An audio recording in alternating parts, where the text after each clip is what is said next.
പണ്ട് കുട്ടികൾ ഉറങ്ങാൻ വേണ്ടി രാത്രി അമ്മൂമ്മമാർ കഥകൾ പറഞ്ഞു കൊടുക്കുമായിരുന്നു. ആ കഥകൾ പരിണമിച്ചായിരിക്കും മുത്തശ്ശി കഥകളായി മാറിയത്. ഈ കഥകൾക്കൊരു പ്രത്യേകതയുണ്ടായിരുന്നു. കുട്ടികൾക്ക് പ്രയോജനപ്രദമായ ഒരു കാര്യം ആ കഥകളിൽ ഒളിഞ്ഞിരിക്കുമായിരുന്നു. അങ്ങനെയുള്ള ഒരു കഥയാണ് ഇവിടെ പരിചയപ്പെടുത്തുന്നത്. ഒരു കാട്ടിൽ ഒരു മുയൽക്കുട്ടി ഉണ്ടായിരുന്നു. അവളുടെ പേര് എന്താണെന്ന് നിങ്ങൾക്കറിയണ്ടേ?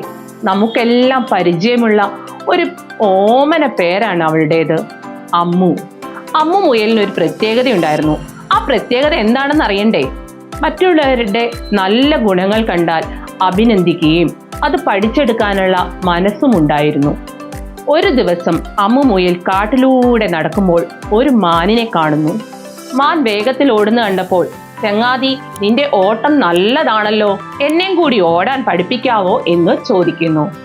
അമ്മു മുയലിന്റെ സംസാരത്തിൽ നിന്ന് മുയലിനെ മാനിന് വളരെ ഇഷ്ടമാകുകയും ആ മുയലിനെ കൂടി അത് ഓട്ടം പഠിപ്പിക്കുകയും ചെയ്യുന്നു. പിന്നെ ഒരു ദിവസം ഒരു തവളയെ അമ്മു പരിചയപ്പെടുന്നു.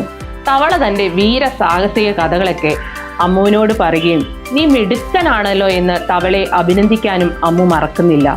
തവളയോട് ചോദിച്ച് തവളയുടെ വിദ്യകളെല്ലാം അമ്മു പഠിച്ചെടുക്കുന്നു.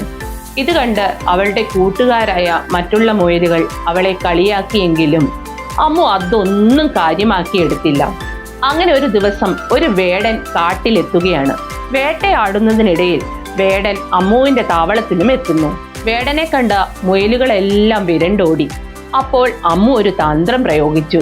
വേടന്റെ മുമ്പിലൂടെ ഞൊണ്ടി നടന്നു. ഈ മുയലിനെ വേഗം പിടിക്കാമെന്ന് കരുതി മറ്റുള്ള മുയലുകളെയൊക്കെ ഉപേക്ഷിച്ച് അമ്മുവിനെ പിടിക്കാൻ വേണ്ടി വേടൻ അതിന്റെ പിന്നാലെ പോകുന്നു. കുറേ ദൂരം എത്തിയപ്പോൾ മുയൽ മാനിനെ പോലെ കുതിച്ചോടി. ചെന്നുപെട്ടത് തവളകൾ താമസിക്കുന്ന കുളത്തിന്റെ കരയിൽ. വേടൻ അടുത്തെത്തിയപ്പോൾ മുയൽ തവളയുടെ തന്ത്രം പ്രയോഗിച്ച് കുളത്തിലേക്ക് ചാടി. ഇത് കണ്ട് വേടനും കൂടെ ചാടുന്നു. തവളച്ചാട്ടം പഠിച്ച മുയൽ തവളയെ പോലെ ചാടി രക്ഷപ്പെടുന്നു. കുളത്തിൽ ചാടിയ വേടൻ ചെളിയിൽ പുതഞ്ഞു പോവുകയും ചെയ്യുന്നു. വേടന് നിന്ന് കാട്ടിലെ മൃഗങ്ങളെയെല്ലാം രക്ഷിച്ച അമ്മുവിനെ എല്ലാവരും അഭിനന്ദിക്കുകയും നേതാവാക്കുകയും ചെയ്യുന്നു. ഈ കഥയിൽ നിന്ന് കിട്ടുന്ന ഗുണപാഠം എല്ലാവരിൽ നിന്നും എന്തെങ്കിലുമൊക്കെ നമ്മൾക്ക് പഠിക്കാനുണ്ടാകുമെന്നാണ്. ജീവിതത്തിൽ അതൊക്കെ എപ്പോഴെങ്കിലും പ്രയോജനപ്രദമാവുകയും ചെയ്യും.